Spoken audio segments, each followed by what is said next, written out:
거룩한 날 주님의 날 하나님 앞에 나와 예배하는 우리 모든 성도님들에게 하나님 주시는 은혜와 평강과 영혼육의 강건함이 함께 하시길 간절히 축복합니다.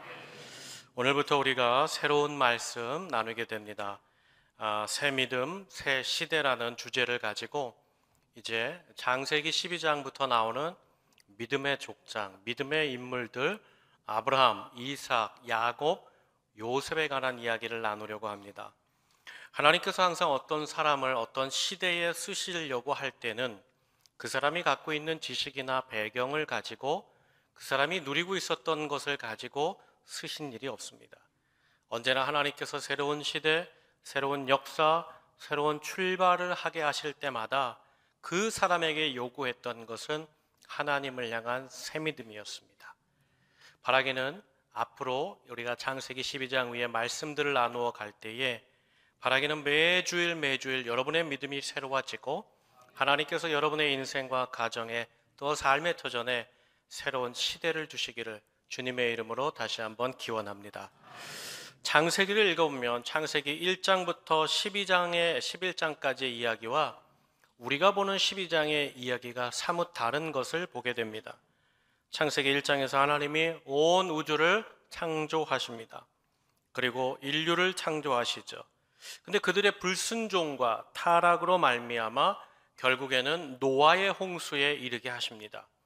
그리고도 하나님이 다시 한번 노아를 통하여서 인류를 일으켰는데 그 인류가 다시 하나님에게 도전하는 바벨탑 사건이 일어납니다.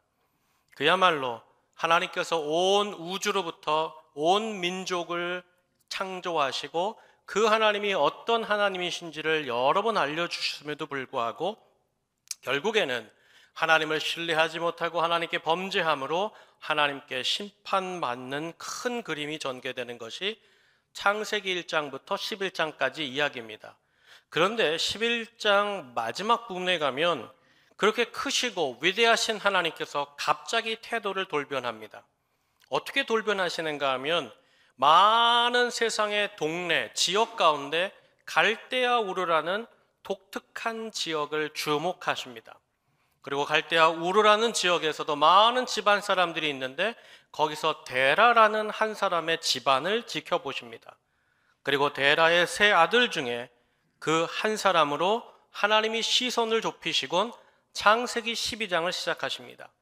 그렇게 하나님이 주목하시고 시선을 좁혀서 찾아낸 이 사람이 누구입니까? 바로 오늘 우리가 본문 말씀에서 읽은 아브라함, 모든 인류, 예수 그리스도를 통하여 하나님을 믿는 모든 사람의 조상이다. 복의 통로다. 복의 근원이다. 아니, 복이 되었던 아브라함의 족장사를 하나님이 시작하십니다. 여러분, 아브라함은 지금으로부터 4100년 전의 사람입니다. 여러분, 4100년 전 하니까 어느 시대인지 깜깜합니다. 헤아릴 수가 없지요. 우리나라 역사로 보면 이 시대입니다. 단군의 시대입니다. 단군의 시대, 청동기의 시대입니다. 바로 그때에 4000여 년 전에 하나님께서 갈대아 우르에서 이 아브라함이라는 사람을 찾아내시고 부르시는 것이 오늘의 이야기라는 거죠. 갈대아 우르라는 동네는 여러분 들어보셨을 거예요. 세계사에서 티그리스강, 유프라테스강, 메소포타미아 문명, 바로 그 중심 도시가 우르라는 도시입니다.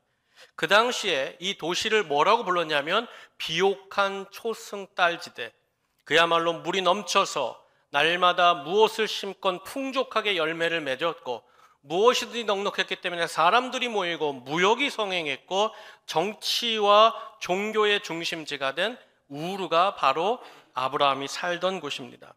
그 당시에 우르라는 지역에 몇 명이 살았을까? 우리 아산 인구가 60만을 바라봅니다. 60만. 그런데 우르라는 지역이 30만 명이 살았다는 겁니다. 4100년 전에 30만 명이 모였으면 지금의 도시하고는 거의 비교할 수 없을 정도로 대단한 도시죠.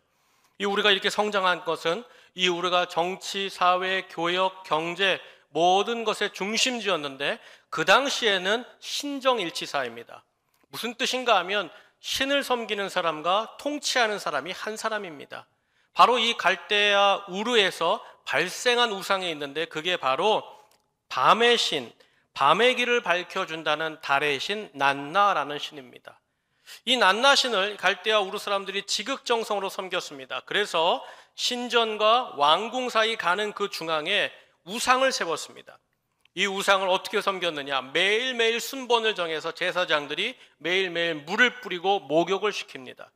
그리고는 어떻게 하느냐? 머리부터 발끝까지 그 우상의 옷을, 새 옷을 지어서 매일매일 갈아입힐 정도로 화려하고 정말 모든 좋은 것들을 이제 투자해서 그와 같이 섬겼다는 것이죠. 바로 그곳에서 이 데라, 아브라함의 아버지가 무슨 일을 했는가? 바로 그 거대한 우상 낫나를 미니어처로 아주 작은 것으로 호주머니에 넣기도 하고 세울 만한 것으로 가공하여서 세공하여서 은과 금으로 만들어서 팔아먹던 업자였다는 거예요. 쉽게 말하면 지금으로 말하면 비즈니스맨 같지만 사실 그때는 마스터 장인이라고 그랬습니다. 아무나 함부로 만들 수 없고 아무나 그 좋은 재료를 구해서 깎아서 그와 같은 것을 만들 수 없었기 때문에 그야말로 아브라함의 아버지 데라는 최고의 명품 마스터피스 장인이었고 그야말로 독점 기업이었고 모든 경제에 거머쥘 수 있는 고부가 가치 사업을 운영하던 기업 오너였다는 거죠. 그 아들이었던 아브라함이 얼마나 평온하게 살았겠습니까? 아버지 모든 사람들이 그 갈대아 메소포타미아 운명에 살던 사람들이 다 그 우상 하나를 호주머니에 넣고 싶은 거예요. 자기 집에 하나 넣고 싶은 거예요. 쟁반의 그림으로 갖고 싶은 거예요. 그 사업을 독점하던 사업인데 거기에 금박을 묻히고 은장을 하고 또 여러 가지 것들로 섬겨서 부르는 것을 값으로 받던 이 데라 아버지 밑에 살던 아브라함은 그야말로 재벌 2세죠. 모든 것이 넉넉하고 모든 것이 풍족한 인생을 살아가게 되었다는 것이죠. 그렇게 살던 아브라함이 아버지를 따라 이제 갑자기 하란에 이동합니다. 하란도 갈대아 우르 같은 문화권입니다. 비록 갈대아 우르보다는 못하지만 하란도 낫나라는 우상의 영향력 안에 있었기 때문에 그 아버지 데라는 여전히 사업을 잘할 수 있었고 풍족한 삶을 아브라함이 살게 된 것이죠. 바로 그때에 하나님께서 이 아브라함을 찾아오시고 아브라함에게 말씀을 주셨다는 거예요. 근데 그 말씀이 무슨 말씀일까? 창세기 12장 1절 말씀 한번 다 함께 읽겠습니다. 함께 읽습니다. 시작. 여호와께서 아브라함에게 이르시되 너는 너의 고향과 친척과 아버지의 집을 떠나 내가 내게 보여줄 땅으로 가라. 아멘.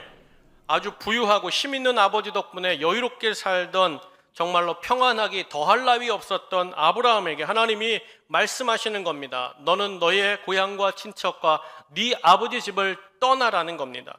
그리고는 내가 너에게 보여줄 미지의 땅으로 가자, 비전의 땅으로 가자고 말씀하신 것이죠. 여기 보니까 하나님께서 두 가지를 명령하십니다. 아브라함아 지금 떠나라, 그리고 나와 함께 가자라는 명령입니다.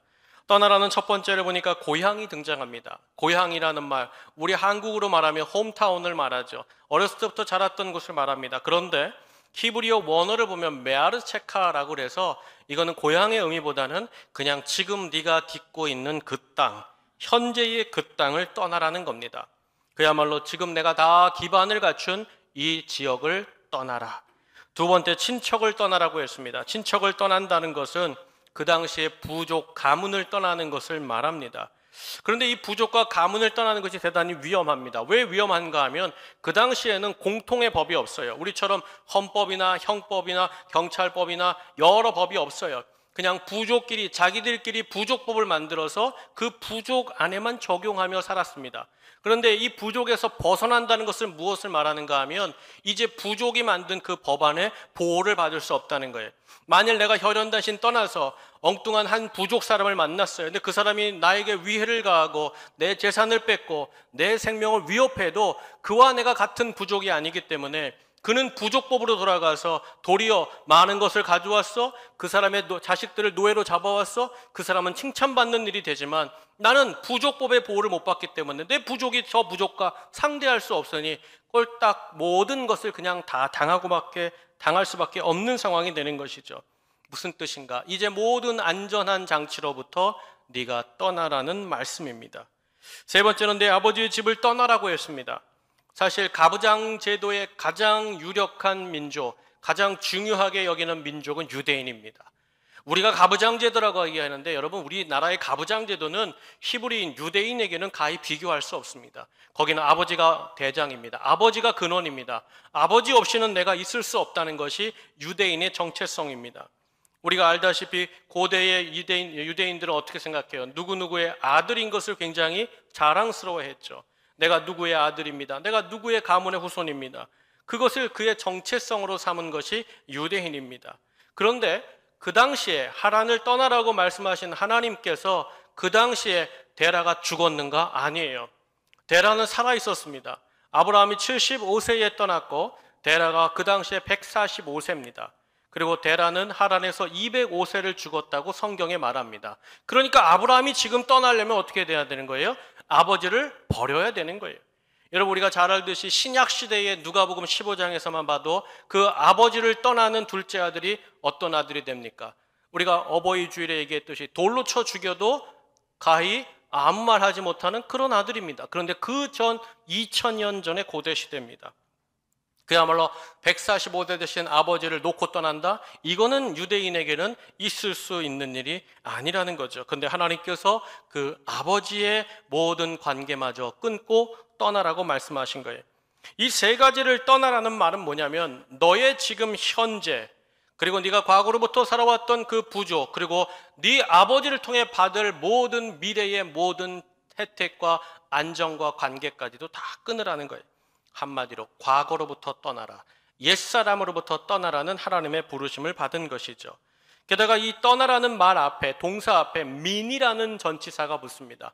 민이라는 뜻은 무슨 뜻인가 하면 반드시 끊어내라, 반드시 절단해라, 반드시 분리하라는 뜻이에요. 그러니까 아브라함에게 지금 하나님께서 네가 살고 있는 그 땅, 현재, 과거로부터 네가 보호받은 부족, 그리고 앞으로 아버지로부터 받을 모든 미래의 것들을 어떻게 해라? 완전히 끊어내라. 완전히 끊는 떠남을 결정하라고 요청하셨다는 거예요. 그렇다면 사랑하는 여러분, 하나님께서 아브라함에게 떠나라고 말씀하셨다면 과연 도대체 아브라함은 어디로 가야 한단 말입니까? 떠나라고 하셨으면 어디로 가라고 말씀하셔야 되죠. 그 말씀이 어디 나와요? 창세기 12장 1절 하반절에 나옵니다. 제가 읽겠습니다. 내가 내게 보여줄 땅으로 가라. 내가 내게 보여준 땅, 보여주고 있는 땅 아니라 앞으로 보여줄 땅으로 가라는 겁니다. 그리고는 하나님께서 말씀을 이어주시는데 2절을 제가 읽겠습니다. 내가 너로 커다란 민족을 이루고 내게 복을 주어 내 이름을 창대케 하리니 너는 복이 될지라. 우리 3절 다 함께 읽겠습니다. 시작. 너를 축복하는 자에게 내가 복을 내리고 너를 저주하는 자에게 내가 저주하리니 땅의 모든 족속이 너로 말미암아 복을 얻을 것이라 하신지라. 아멘. 먼저는 하나님께서 떠나라고 말씀하셨고 가야 될 곳을 얘기하셨는데, 여러분, 가야 될 곳에 대해 분명하게 말씀하시기를 보여줄 땅으로 가라고 하셨습니다. 구체적으로 지금 어디를 가야 하는지, 그 땅의 이름은 어딘지, 어느 방향인지, 어떻게 가야 되는지에 대해서 전혀 말씀하신 것이 없습니다. 단서가 있다면 내가 너에게 보여줄 만한 땅이 있다고만 하신 것이죠.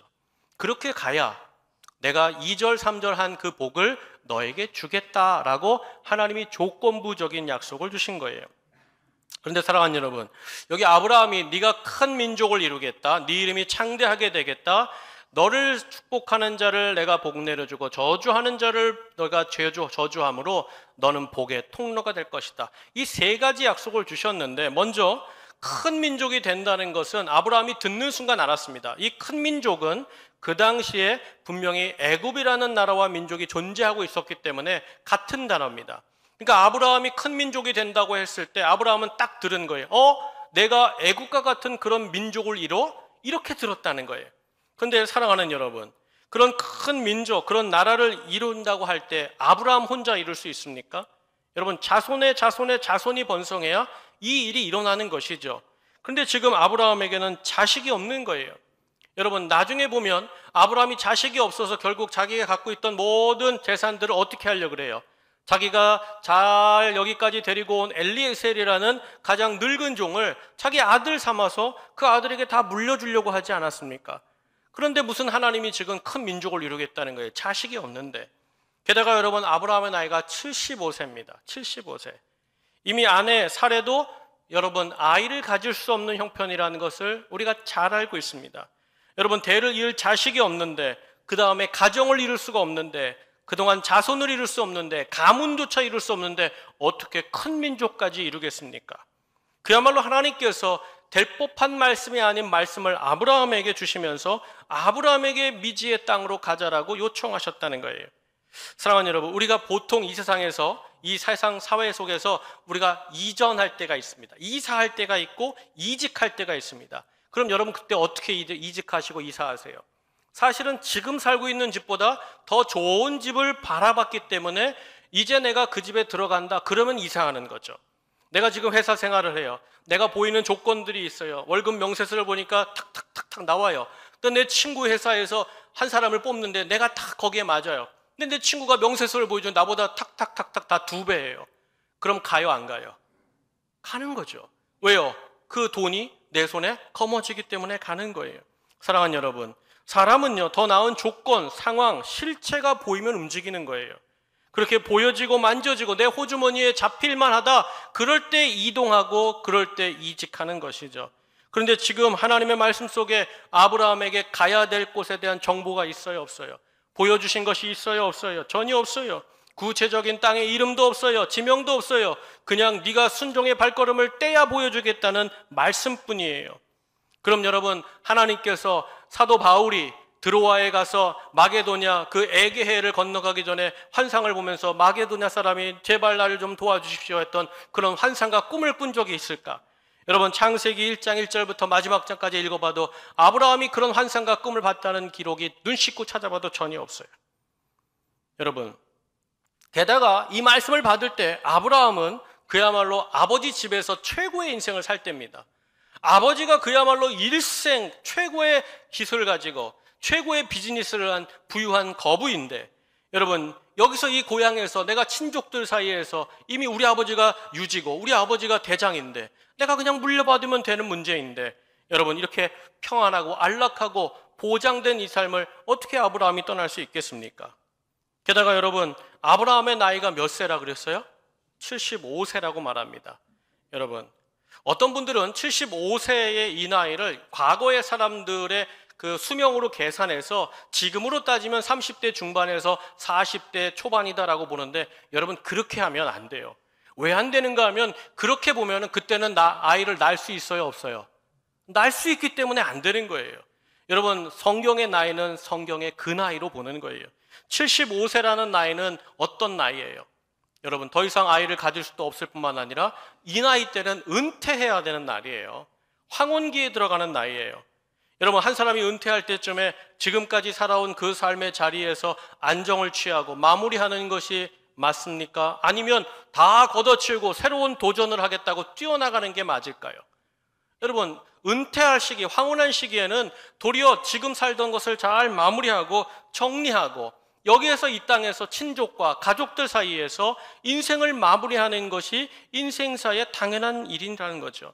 그런데 그런 은퇴할 나이, 정말 그렇게 마지막을 걸어야 될 아브라함이 어떻게 한다는 거예요? 여러분, 하나님께서 다 정리하고 함께 가자는 거예요.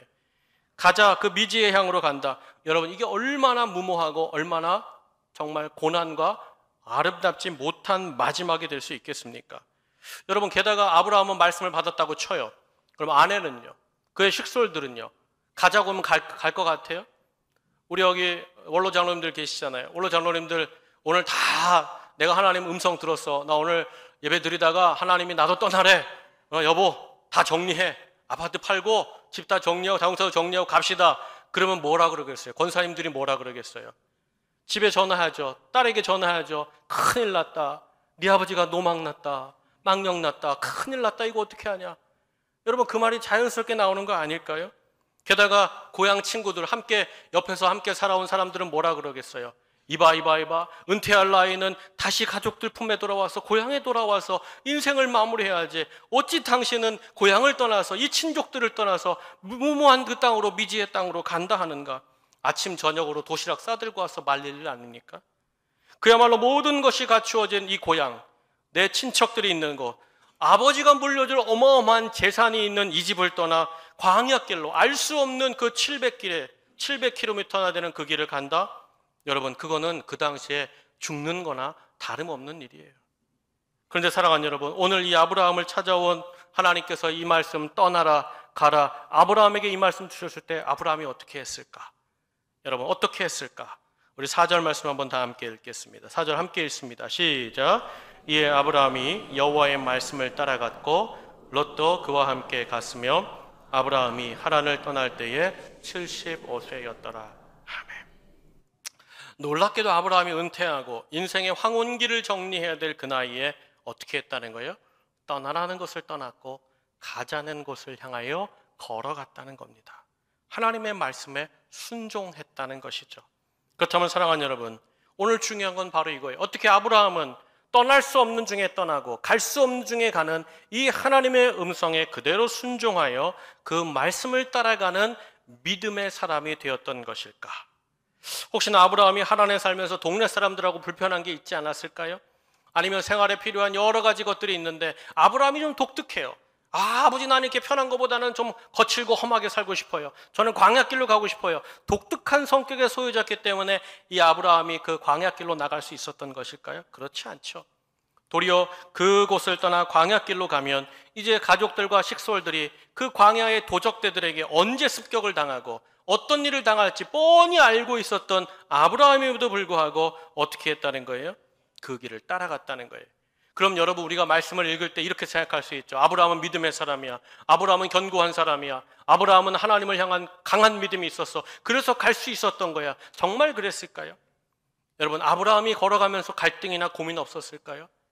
여러분, 우리도 신앙생활 해보면요, 뭐 큰 말씀이 아니어도 뭐 네 인생의 터전을 움직여라, 뭐 어떻게 해라, 이런 거대한 말씀이 아니어도 너 기도 좀 해야지. 너 지금 그렇게 말씀도 안 읽으면 어떡하니? 너 예배 그렇게 빠지면 어떡하니? 그런 하나님의 음성을 정말 내가 얼마든지 실천할 수 있는 하나님 말씀을 들었음에도 불구하고 그 말씀에 순종하는 게 그렇게 쉬우셨어요?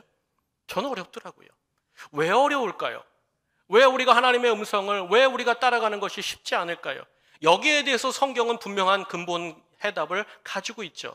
에베소 2장 3절 말씀 보면 우리도 다 그 가운데서 우리의 육체의 욕심을 따라 지내며 육체와 마음에 원하는 것을 하여 다른 이들과 같이 본질상 진노의 자녀이기 때문에, 우리가 태어날 때부터 우리의 본성에 뭐가 있다는 거예요? 내가 원하는 것 하고 싶어, 내 육신이 원하는 것 하고 싶어. 이게 우리 마음속에 이미 메커니즘으로 자리 잡았다는 거예요. 그래서 여러분, 서 있으면 앉고 싶고, 앉고 싶으면 눕고 싶고, 눕고 싶으면 뭐가 되는 거예요? 쿨쿨 잠을 자고 싶은 거예요. 여러분, 이게 우리의 본성이고 우리의 마음에 원하는 대로라는 거죠. 그런데 그럼에도 불구하고 오늘 어떻게 이 아브라함이 이 모든 것이 다 갖추어져 있어요. 여러분, 이 아브라함이 갖고 있는 거는 모든 사람이 다 꿈꾸는 거 아닙니까? 돈과 명예와 안전과 그 인생의 미래까지도 보장된, 그냥 아버지가 하던 그 사업 물려받아가지고 조금씩만 해도 여러분 얼마나 부가가치 인생, 그 후손들이 얼마나 편안하게 살겠어요. 그런 모든 것이 보장되어 있음에도 불구하고 아브라함은 어떻게 하나님이 뭔가 보여주지도 않았는데 그 약속의 땅을 향하여 걸어갈 수 있었을까? 이 순종의 발걸음을 내디딜 수 있었던 그의 근본적인 이유는 무엇이냐? 바로 이거예요. 사랑하는 여러분, 그 답이 무엇일까요? 아브라함은 어떻게 그 하나님의 음성에, 이 거대한 말씀, 이게 작은 게 아니잖아요. 인생을 통째로 뽑아다가 다른 곳에 심는 그런 역사잖아요. 이걸 어떻게 순종할 수 있었느냐? 바로 이거예요. 여러분, 그 답이 우리가 사도행전 7장에 가면요, 스데반이라는 집사님이 나오는데 그분이 성령에 충만하여서 마지막 설교, 순교하는 마지막 설교 가운데 이 아브라함의 이야기를 합니다. 그게 사도행전 7장 2절로 3절인데 우리 한번 다 함께 읽겠습니다. 함께 읽습니다. 시작. 스데반이 이르되 여러분 부형들이여 들으소서. 우리 조상 아브라함이 하란에 있기 전 메소포타미아에 있을 때에 영광의 하나님이 그에게 보여 이르시되 내 고향과 친척을 떠나 내가 내게 보일 땅으로 가라 하시니. 아멘. 어떻게 한 거예요? 아브라함이 영광의 하나님을 만났다는 거예요. 하나님의 비전을 봤다는 거예요. 여러분, 내가 들고 있는 이것이 아니라 이것과는 비교할 수 없는 하나님이 나를 향하여 예비하시고 준비하신 그 복의 역사를 아브라함이 보았다는 거예요. 여러분, 그 하나님을 보았기에 나를 위하여 나에게 복 주시고자 내 인생을 새롭게 새 시대로 열어주고자 예비하고 계신 그 하나님을 주목했기에 여러분, 그 안락한 삶이 도리어 안락하지 않다는 것을 깨닫고 이 아브라함이 어떻게 했다는 거예요? 하나님께서 보여주시는 그 걸음을 따라 걷기 시작했다는 거예요. 여러분, 이걸 히브리서 11장 10절에는 이렇게 구체적으로 기록했어요. 제가 읽어드릴게요. 이는 그가 하나님이 계획하시고 지으실 터가 있는 성을 바랐습니다. 여기 보면 목적어가 빠졌어요. 이는 그가 아브라함이 하나님이 그를 위하여 계획하시고 그를 위하여 지으실 터가 있는 성을 어떻게 했다? 바라보았다, 사모했다, 가슴에 품었다는 거예요. 사랑하는 여러분, 우리가 가지고 있는 것 놓는 법이 무엇입니까? 더 큰 것을 보면 되는 거예요. 어린아이들이요, 가끔 교회에 있을 때 이렇게 카페테리아, 우리 그레이스홀에 있으면 어린아이들이 이렇게 과자를 들고 있어요. 과자를 들고 있어요. 그러면 목사님, 제가 장난을 한번 쳐봅니다. 꼬마야, 꼬마야, 아기야, 아기야, 목사님 그거 하나만 해줘. 해줘. 그러면요, 정말 아름답고 철저하게 신앙교육 받은 애들은요, 목사님에게 하나를 줍니다. 그리고 앞으로 될 가문이 거기서 보여요. 그렇게 하나 달라고 하는데 다 주는 애들이 있어요. 이런 애들은 그 집안이 바로 부활 승천할 수 있는 집안입니다. 근데요, 제가 그 아이들한테 그거를 하나 먹고 나서요, 그 다음 주에 만났을 때 제가 그 아이들에게 이만한 과자 상자를 들고 만났다고 생각해 보세요. 그 아이에게 내가 하나만 줘, 그러면 그 아이가 줄까요, 안 줄까요? 주죠. 그걸 다 그 아이 거니까. 여러분, 무슨 뜻이에요? 아브라함이 지금 가지고 있는 이 현세의 것들보다 하나님이 주실 만한 영광의 역사들, 그 비전을 바라보는 순간 아브라함의 현재의 것은 고통처럼 어렵게 놓아지는 것이 아니라 너무나 자연스럽게 놓아졌다는 거예요.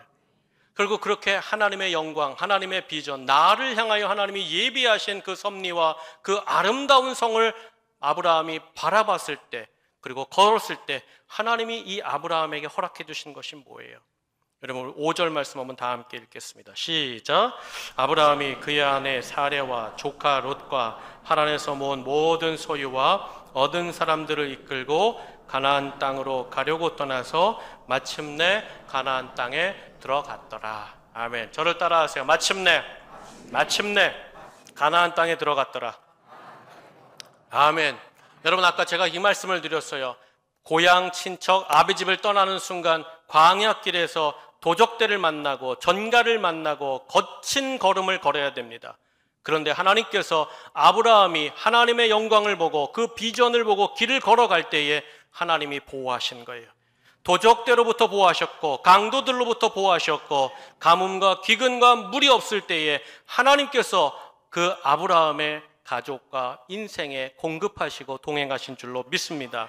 그렇다면 여러분, 이 역사는 아브라함이 잘해서 간 겁니까? 아니면 누가 이 역사를 이루어 가시고 계십니까? 여러분, 그 단서가 창세기 12장 1절에 우리가 이미 읽었죠. 이렇게 시작하죠.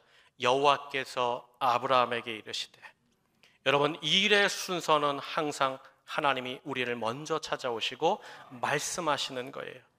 일의 순서는 하나님이 먼저 그를 찾아오셔서 내가 너의 이런 하나님이라, 내가 너의 이런 하나님이 되어줄게. 그리고 하나님께서 그를 향하여 약속과 비전과 소망을 보여주심으로 말미암아 이 모든 일이 시작되고 마침내 이르게 된 줄로 믿습니다. 여러분, 빌립보서 1장 6절 말씀 보면 이 약속이 있죠. 우리 한번 다 함께 읽겠습니다. 시작. 너희 안에서 착한 일을 시작하신 이가 그리스도 예수의 날까지 이루실 줄을 우리는 확신하노라. 아멘. 사랑하는 여러분, 분명히 아브라함의 이 믿음의 여정은, 순종의 여정은 힘들고 어려웠습니다. 분명히 하란에서 광야길까지 700km가 되는 거리입니다. 40일을 꼬박 걸어야 되는 길입니다. 그런데 그 가는 길에 하나님이 아브라함과 식솔들을 지켜주셨습니다.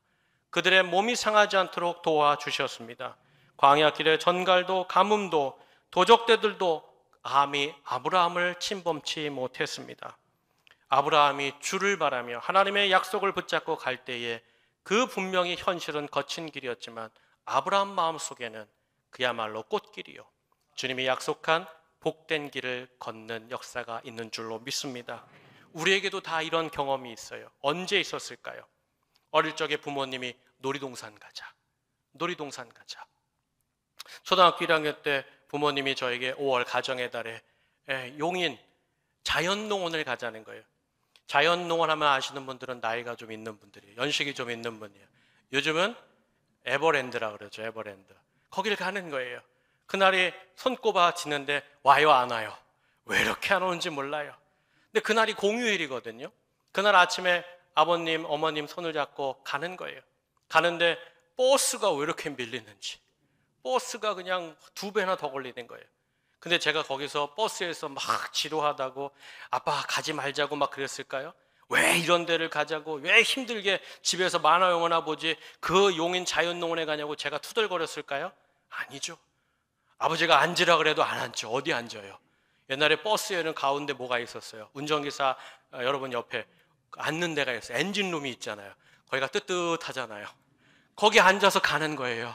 언제 용인 인턴체인지가 나오나, 언제 용인 자연농원 저 특수판이 나오나. 여러분 지루하지 않았어요. 왜 그랬을까요? 용인 에버랜드 그 비전의 땅이 내 앞에 있었기에 지금 가는 이 걸음이 힘들지 않았고 고되지 않았고 도리어 가라 간다. 여러분 그 믿음의 소망이 우리 가운데 이미 있었던 줄로 저는 믿습니다. 사랑하는 여러분, 그야말로 우리에게 오늘 떠나라 가라, 아니 그 이상의 말씀을 하시는 분이 누구십니까? 여러분 하나님이십니다.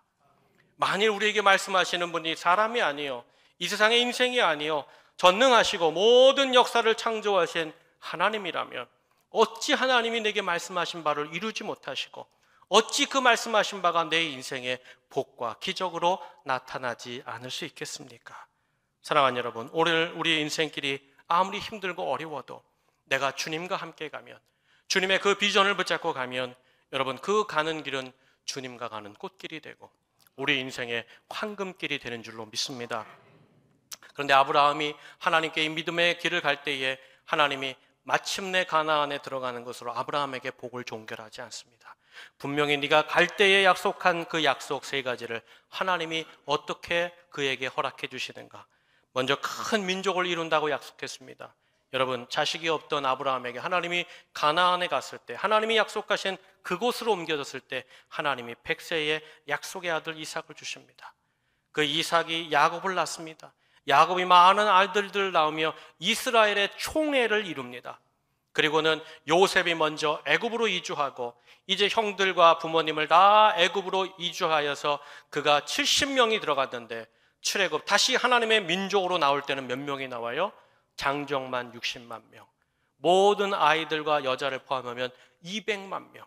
그야말로 하나님이 아브라함에게 주셨던 하늘의 별과 같이 해변가의 모래알 같은 그 역사를 이루어 주신 줄로 믿습니다.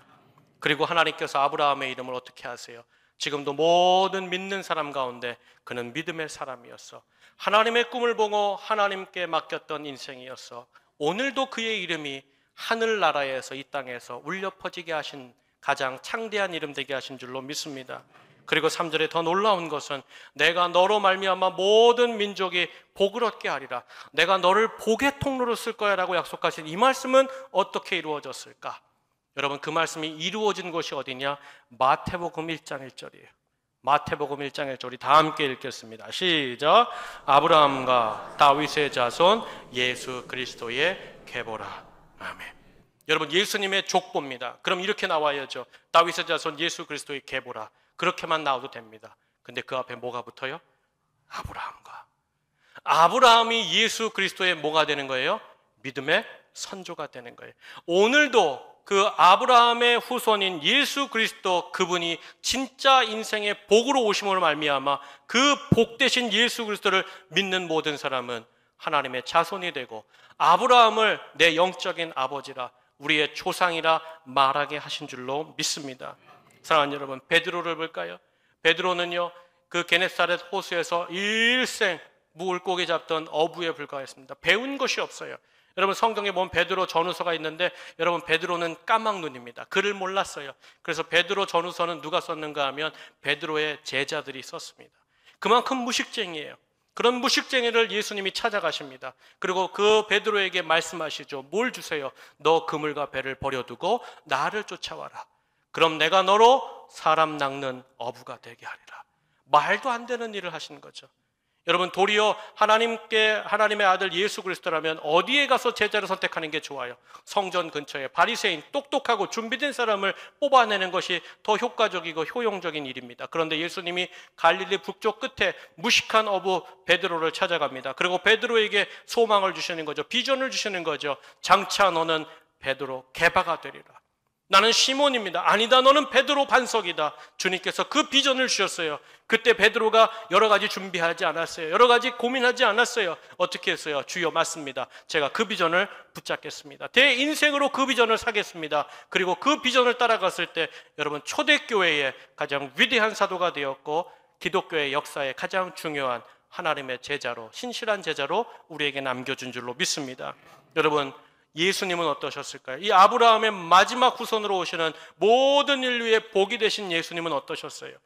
여러분, 우리가 잘 알고 있듯이 예수님은 하나님의 아들이잖아요. 예수 그리스도시잖아요. 왕의 왕이시잖아요. 그런데 그 전능자의 아들께서 하나님 아버지의 말씀을 듣습니다. 네가 떠나야겠다. 이 보좌를 떠나서 내가 너에게 약속한 비전, 모든 인류를 구원하는 십자가, 거기로 가야겠다. 여러분, 예수님 거기서 안 오셔도 돼요. 예수님 그냥 그 보좌에서 영영토록 모든 사람에게 존귀와 찬송과 영광을 받으셔도 되는 분입니다. 그런데 그럼에도 불구하고 하늘 아버지의 그 말씀에 어떻게 해요? 그 보좌를 놓지 않습니까? 그 거룩한 보좌, 그 영광의 보좌를 떠나서 가라 하신 그 십자가에 가시지 않았어요. 그 십자가에 가셨을 때 여러분, 어떤 역사가 우리에게 나타났습니까? 여기 오늘 예배하는 우리 모두가 다 죽을 죄인인데, 본질상 진노의 자녀로 사망해서 다 끊어져 버린 인생들인데, 도리어 저 하나님의 나라의 거룩한 자녀의 이름을 거머쥐게 하셨고, 누구라도 오늘 예수 그리스도 맞습니다, 예수님 그 보좌를 버리시고 십자가에 오신 예수님이 나의 주인이십니다라고 그 이름만 외치면, 그 이름만 부르면 오늘도 구원받는 아름다운 역사, 가장 위대한 복의 근원이 되시는 인류의 역사가 되어주신 줄로 저는 믿습니다. 사랑하는 여러분, 오늘 예배하는 우리 인생에도 마찬가지입니다. 여러분, 하나님이 오늘 우리에게도 말씀하실 때가 있어요. 사실 오늘 아브라함이 가나안의 젖과 꿀이 흐르는 것, 그 보이는 것만 하나님 앞에서 상상했다면 아브라함은 그 가나안 땅에 가면 안 돼요. 도리어 어디로 가는 게 맞아요? 아버지의 사업이 원래 번창했던 갈대아 우르로 돌아가는 게 맞아요. 또 자기의 인생이 더 안정되고 평안하고 더 한락과 기쁨 가운데 살 거면 여러분, 그 하란에 계속 머물러 살아도 괜찮은 인생이에요. 그런데 그 우상 섬기는 신전의 도시에서 자라, 우상을 부어 만드는 집안에서 자란 그야말로 하나님 앞에 복받을 근본이 전혀 없는 이런 인생이, 하나님이 찾아오셨을 때 그 하나님을 만나고 영광의 하나님을 붙잡고 자기 인생으로 하나님의 비전을 사고 걸었을 때 여러분, 하나님께서는 그 아들을 들어서 모든 인류의 복의 근원이요, 모든 역사에 하나님 앞에 쓰임받는 아름다운 사람으로 세우신 줄로 믿습니다. 사랑하는 여러분, 우리가 늘 생각해야 될 것이 있어요. 그건 뭐냐면, 하나님이 내게 말씀하실 때가 있어요. 하나님이 내게 말씀하실 때는 여러분, 우리에게 새 믿음을 요청하시고 새 시대를 열어두시기 위한 요청일 때가 많아요. 근데 그때 여러분, 여러분이 가진 거 생각하지 마세요. 여러분이 가지고 있는 지위, 능력, 재산, 힘, 가능성 아니에요. 나에게 말씀하시는 분이 누구신가를 집중하세요. 여러분, 나에게 말씀하시는 분이 하나님이라면 되는 줄로 믿습니다. 항상 우리의 믿음은 그래서 내 지식이나 내 능력이나 내가 가진 것에 의지하는 것이 아니라 오직 약속하시고 성취하시는 그 하나님께 있는 줄로 믿습니다. 사랑하는 여러분, 믿음이 뭐예요? 우리가 하나님을 향하여 믿음을 가지자, 소망을 가지자, 꿈을 가지자 말하는데 그 믿음은 뭐예요? 믿음은 내가 지금 가지고 있는 익숙한 것으로부터 떠나 하나님이 요청하시는 곳으로 가는 게 믿음이에요. 히브리서 11장 1절 보면 믿음은 바라는 것들의 실상이요 보이지 않는 것들의 증거라 그랬어요. 여러분, 믿음은 내 눈에 그렇게 확실하게 보이는 것, 그것을 쫓아가는 것이 믿음이 아니에요. 믿음이란 보이지 않는 하나님, 보이지 않는 하나님의 그 영광, 보이지 않는 하나님의 그 비전이 나의 실체가 됨을 믿고 그 하나님을 향하여 발걸음을 떼는 것, 내가 잊지 말아야 될 곳을 떠나는 것, 그것이 바로 믿음인 줄 믿습니다. 그동안 익숙했던 것으로부터 떠나 나를 새롭게 하고 내 가정을 새롭게 하고 내 인생을 새롭게 하시는 그 하나님의 약속과 비전을 내 삶에 끌어안고, 주여, 내가 하나님을 바라봄으로 하나님의 비전을 품고 내 걸음을 떼보겠습니다. 그렇게 한 걸음 뗄 때 주님께서 우리 인생의 발에 등불이 되사 그 다음 걸음을 보여주시고 그 다음 걸음을 보여주시고 그 다음 걸음을 보여주시고 결국에는 마침내 하나님이 주시고자 하는 위대한 약속의 땅에 우리 모두가 이르게 하실 줄로 믿습니다. 그러므로 사랑하는 여러분, 우리가 새 믿음을 가지고 우리 인생의 새 시대, 우리 가정의 새 시대를 열어가기 위해서, 우리 교회의 새 시대를 열어가기 위해서 우리가 해야 될 일이 있다면 그것이 무엇일까요? 그거는 지금 내 정체되어 있는 이 믿음의 현장을 과감하게 떠나는 겁니다. 겉으로 떠났다고 말하는 분인데 속으로 아직 안 떠난 인생들이 많아요. 교회 안에 떠났다고 말하는데 떠나지 않은 직분자들이 아직도 많아요. 부탁드립니다. 권면합니다. 오늘 이 아침 떠나는 아침이 되기를 주의 이름으로 축복합니다. 간절함, 절박함이 없는 주여 삼창기도 하지 마세요.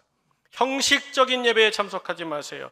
내 살과 뼈를 깎아내는 시간의 희생과 재물의 희생이 없는 봉사, 섬김 하지 마세요. 이제부터 진심으로 하나님의 꿈과 소망을 붙잡고 하나님 반드시 내가 하나님께서 약속하신 그 땅에 이르기를 원합니다.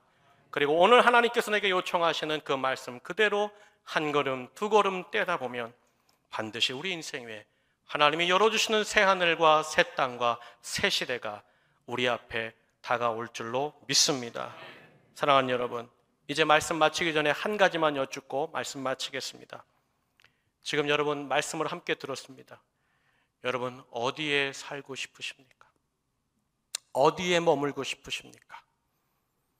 잘 보이지도 않고 결정된 것도 없고 위험 요소가 많고 평안하지 않을 것이 분명히 보이고 험한 여정이 될 것 같은 길이지만 영광의 주님과 함께 가나안에 이르고 싶으십니까? 아니면 여전히 모든 것이 좋사오니 내가 왜 이곳을 떠나? 내가 왜 이곳을 떠나? 세상의 모든 것들이 가득한데 얼마든지 내가 여기서 평안하게 살 수 있는데 여러분 그 하나님에 머물고 싶으십니까? 바라기는 이사야 43장 18절 19절에 이 약속이 있는데 우리 다 함께 읽겠습니다. 함께 읽습니다. 시작. 너희는 이전 일을 기억하지 말며 옛날 일을 생각하지 말라. 보라 내가 새 일을 행하리니 이제 나타낼 것이라. 아멘. 저를 따라하세요. 보라 내가 새 일을 행하리니 보라 내가 새 일을 행하리니 이제 나타내리라. 아멘. 여러분의 말씀 되기를 주의 이름으로 축복합니다. 바라기는 사랑하는 여러분, 이 세상의 모든 것들, 세상 사람들이 다 원하는 것들 다 가지고 다 풍성히 누렸다 할지라도 여러분 우리의 소망이 되시고 우리를 영원한 약속의 땅으로 인도하실 하나님은 놓치지 않는 우리 성도님들 되시길 주의 이름으로 축복합니다. 바라기는 이제부터 하나님의 말씀이 시작됩니다. 이제 하나님이 우리에게 요청하시는 새 믿음을 거머쥘 때 우리도 큰 민족이 될 것이요 우리의 이름이 창대케 될 것이요 우리도 하나님의 아들로서 받는 위대한 복이 인생에 열릴 줄 믿습니다. 바라기는 오늘 이 아침 주신 말씀 붙잡고 하나님이 어떤 말씀을 주셔도 내가 영광의 하나님이 계신 줄 압니다. 비전의 하나님이 나를 새롭게 하실 줄로 믿습니다. 그 말씀대로 걸어가 하나님이 마침내 여러분을 위한 그 약속의 땅에 깃발 들고 흔드는 우리 사랑하는 모든 온천제일의 성도님들, 그런 가정 또 우리 교회가 되기를 주님의 이름으로 간절히 축복합니다. 우리 한번 말씀 붙잡고 기도하면 좋겠습니다. 사랑하는 여러분, 우리는 멈추어선 인생이 아니라 순례자의 인생입니다. 끝까지 하나님을 붙잡고 그 하나님이 약속하신 영원한 땅을 향하여 걷는 인생입니다. 오늘도 하나님은 새 믿음의 사람, 새 시대를 열어주고자 우리를 부르고 계십니다. 주 앞에 견고한 믿음과 순종으로 영광의 하나님 그 비전을 따라갈 때 반드시 하나님은 우리의 정체되었고 정지되었던 이 자리를 떠나라고 말씀하실 것이요 다시 새로운 곳으로 가자고 우리를 초대하실 것입니다. 여러분 그 주님 앞에 하나님 내 모든 정체된 것을 기경하여 주시고 새롭게 하여 주시옵소서. 주님 새로운 주님과의 꿈과 소망이 움트는 그 약속의 땅으로 인도하여 주옵소서. 다시 하나님께 반응하고 내게 말씀하신 그 하나님만 의지하며 주여 주님이 인도하시는 대로 서기 원합니다. 다시 새 믿음 주시옵소서. 새 시대를 열어 주시옵소서. 새 역사로 함께하여 주시옵소서. 우리 말씀 붙잡고 다 함께 기도하겠습니다. 하나님 아버지 감사합니다. 오늘 이 아침 우리를 사랑하사 하나님 인도하시는 하나님 만나게 하시니 감사합니다. 하나님 오늘 이 아침 우리 인생이 달라지게 하여 주시고 우리의 삶이 달라지게 하여 주시고 우리가 하나님 이 땅에서 거머쥐는 것들이 아니요 하나님 나라에서 받을 것들을 바라보며 신실하신 소망과 하나님의 영광을 바라보며 하나님 그 복의 길을 걷게 하여 주옵소서. 현실은 어렵다 할지라도 주와 함께 걸을 때 길이 되고 소망이 되고 하나님 아버지여 꽃길이 될 줄 압니다. 하나님 아버지여 세상 사람들이 보기에는 절망의 길이요 낙심의 길이지만 주와 함께 걸을 때, 비전을 품고 걸을 때 그 길은 영광의 길이요 영원을 사는 길이요 약속의 길이요 하나님 복의 길이 될 줄 압니다. 우리 모든 성도들에게 그 믿음의 눈을 열어주시고 하나님 아버지여 다시 한번 소망 가운데 새 시대의 새 믿음을 가지고 나아가는 귀한 복된 성도들로 인도하여 주시옵소서. 주님 감사합니다. 아멘. 살아계신 하나님, 우리를 사랑하시는 영광과 비전의 주님 감사합니다. 오늘 이 아침 하나님 새 믿음, 새 역사를, 새 시대를 거머쥐는 주님과 걷는 시간이 시작되었는 시간이오니 아버지여 하나님의 말씀에 부르심에 아멘으로 화답하며 영광의 주님과 함께 설 그 가나안에서는 우리 모든 성도들이 되게 하여 주시옵소서. 마침내 하나님 우리 인생이 하나님의 손에 거머쥐게 하여 주시고 온전한 하나님의 역사 속에 주님을 찬송과 찬양의 깃발을 흔들며 하나님께 영광을 누리는, 하나님의 영광이 되는 하나님의 사랑받는 자녀들 되게 하여 주시옵소서. 우리를 찾아 새 믿음과 새 시대로 불러주시는 우리 구주 예수님의 귀하신 이름으로 감사하며 기도하옵나이다. 아멘. 다 함께 자리에서 일어나셔서 우리 주가 보이신 생명의 길 우리 찬송하고 축도함으로 예배를 마치겠습니다.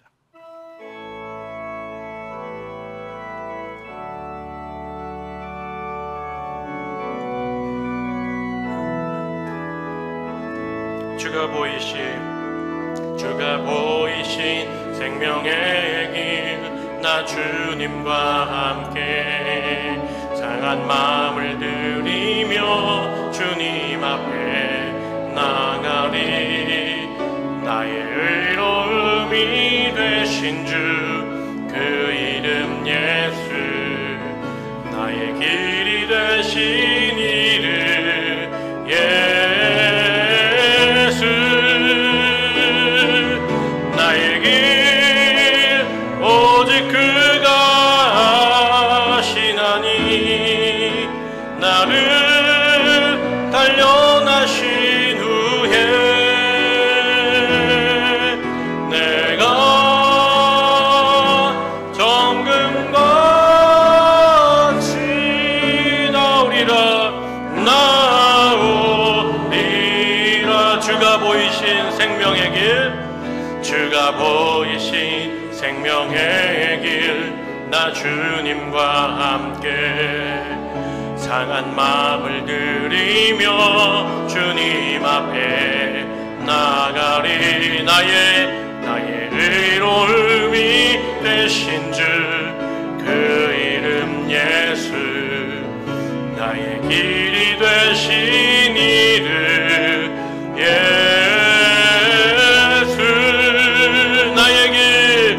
나의 길 오직 그가 하시나니 나를 단련하신 후에 내가 아버지 앞에 내가 정금같이 나오리라. 나의 길 오직 그가 하시나니 나의 길 오직 그가 하시나니 나를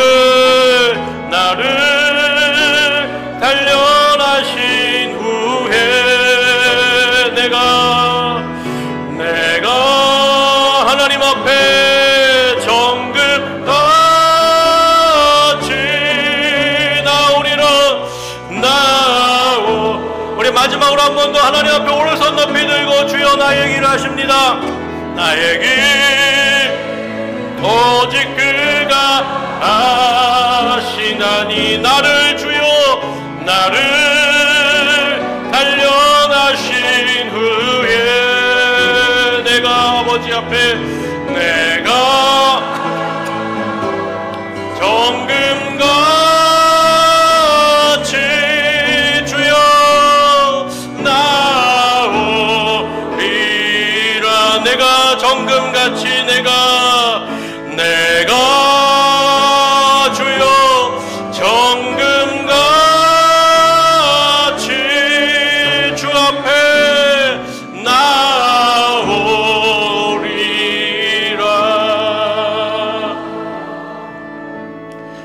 하나님 감사합니다. 오늘 이 아침 저희들을 불러주시고 새로운 말씀, 새로운 믿음, 새로운 시대의 비전을 품게 하신 하나님 감사합니다.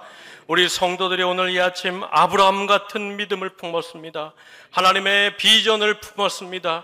이제 저들이 하나님과 함께 걷는 그 길이 세상 사람 보기에는 절망이요 낙심이요 어려운 길이라 할지라도 우리는 주와 함께 걸음으로 홍해도 바닷길이 될 것이고 하나님 요단강도 하나님의 길이 될 줄로 믿습니다. 광야에 길을 내시고 샘을 터뜨려 주시는 주님이 우리를 부르신 주님이시여 우리를 복내려 주시겠다고 약속하신 나의 하나님이 되심을 믿었사오니 이후로 하나님 아버지여 우리 성도들에게 새 믿음 주시고 새 역사를 허락하시고 서 가정과 인생의 새 시대를 열어 주시옵소서.